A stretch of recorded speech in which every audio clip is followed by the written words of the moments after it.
Saya percaya didikan itu yang akan menyelamatkan masa depan. Tidak hanya masa depan anak-anakmu, tapi juga bagaimana anak-anakmu akan memperlakukanmu di masa tua. Amsal 23 ayat 13-14 berkata gini, jangan menolak didikan dari anakmu, ia tidak akan mati kalau engkau memukulnya dengan rotan. Engkau memukulnya dengan rotan, tetapi engkau menyelamatkan nyawanya dari dunia orang mati. Saya ini termasuk ibu yang terlalu sayang anak. Sulit sekali tegas, karena kadang-kadang hatinya terlalu lemah, mudah kasihan.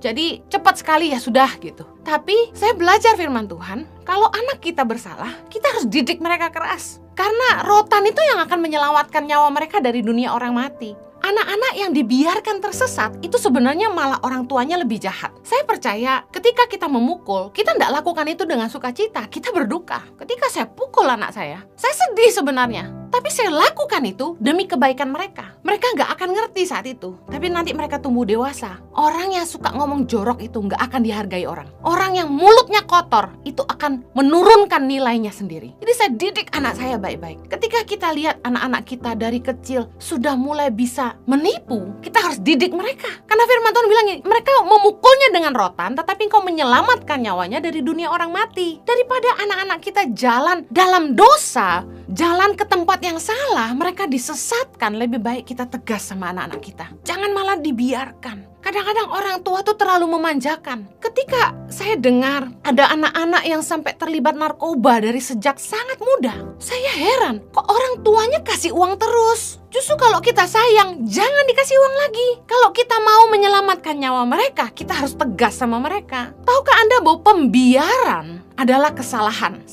Samuel 3 ayat 12, kisah Imam Eli yang membiarkan kedua anaknya hidup dalam dosa. 1 Samuel 3 ayat 12. Pada waktu itu aku akan menepati kepada Eli segala yang telah kufirmankan tentang keluarganya dari mula sampai akhir. Sebab telah kuberitahukan kepadanya bahwa aku akan menghukum keluarganya untuk selamanya karena dosa yang telah diketahuinya, yakni bahwa anak-anaknya telah menghujat Allah, tetapi ia tidak memarahi mereka. Sebab itu, aku telah bersumpah kepada keluarga Eli bahwa dosa keluarga Eli takkan dihapuskan dengan korban sembelihan atau dengan korban sajian untuk selamanya.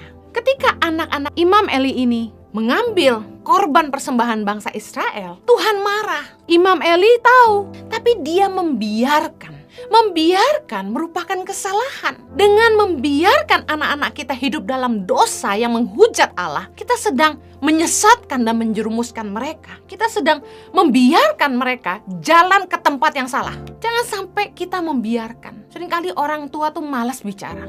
Justru ketika anak-anak kita bikin salah, itu adalah kesempatan untuk kita mendidik mereka. Satu kali anak saya cerita, temannya tidak baik, dia tidak suka sama temannya. Teman sekolahnya itu menyebalkan, dia bilang. Saya nggak senang sama dia. Saya tanya, apa salahnya dia sampai kamu segitu sebelnya sama dia? Ya nggak apa-apa, memang dia menyebalkan, katanya gitu. Saya pancing terus, kenapa menyebalkan? Kamu pernah disakiti? Kemudian anak saya bilang, dia kasar. Kalau diajak ngomong kasar, katanya. Saya nggak suka sama dia. Udah saya didik anak saya. Kamu nggak boleh benci sama orang. Apapun orang lakukan sama kamu nggak perlu benci sama dia. Kamu harus tahu kenapa dia seperti itu. Mungkin di rumahnya papa mamanya berkelahi terus. Mungkin dia dilukai oleh papa mamanya. Sehingga di sekolah dia jadi nakal, dia jadi kasar, disuka semena-mena sama orang. Mungkin karena dia merasa dia kaya, tapi dia kurang kasih sayang, dia cari perhatian. Saya didik anak-anak saya. Justru kamu harus kasihan sama anak-anak yang seperti ini. Tidak perlu benci sama dia.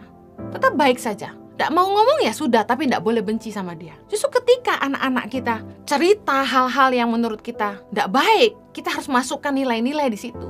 Didik anak-anak kita supaya mereka nggak tumbuh jadi anak-anak yang bebal.